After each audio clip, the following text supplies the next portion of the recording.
Have you ever wondered about the word Fahrenheit as far as temperature goes? And up here in Canada, we gauge it by Celsius.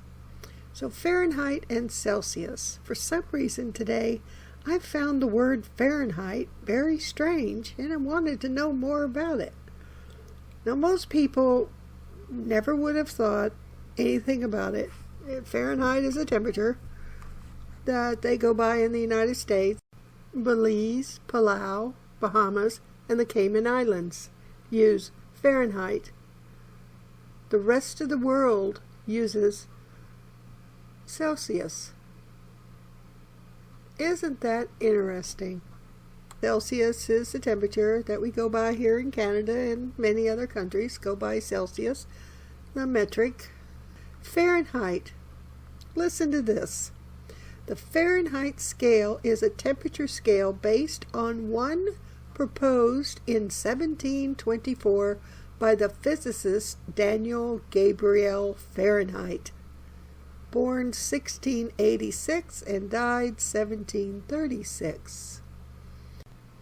It's a little interesting because he was known for two inventions. One was the Fahrenheit scale, the temperature scale, where in this scale, he decided the freezing point of water is 32 degrees Fahrenheit, and the boiling point is 212 Fahrenheit. His other invention was a thermometer that used mercury. It was an improvement over thermometers that used alcohol, as it could measure higher temperatures. The man only lived to be 50 years old back then, which I suppose back then was a long time, because mostly people died at a very young age of that era.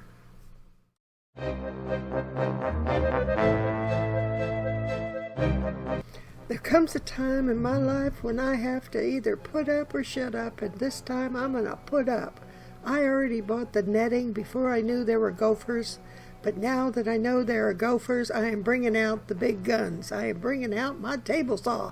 Yes, I am. I am building something that they're not going to get into, and if they can, I've got another option. A garden electric fence. Yes, indeedy do. I am going to have an electric fence. And if the rodents get through this barrier, I have one more option I can do. I can find me a bottle of Whistle Pig rye whiskey. Yes, indeedy, folks. That's my final option. And I don't even drink.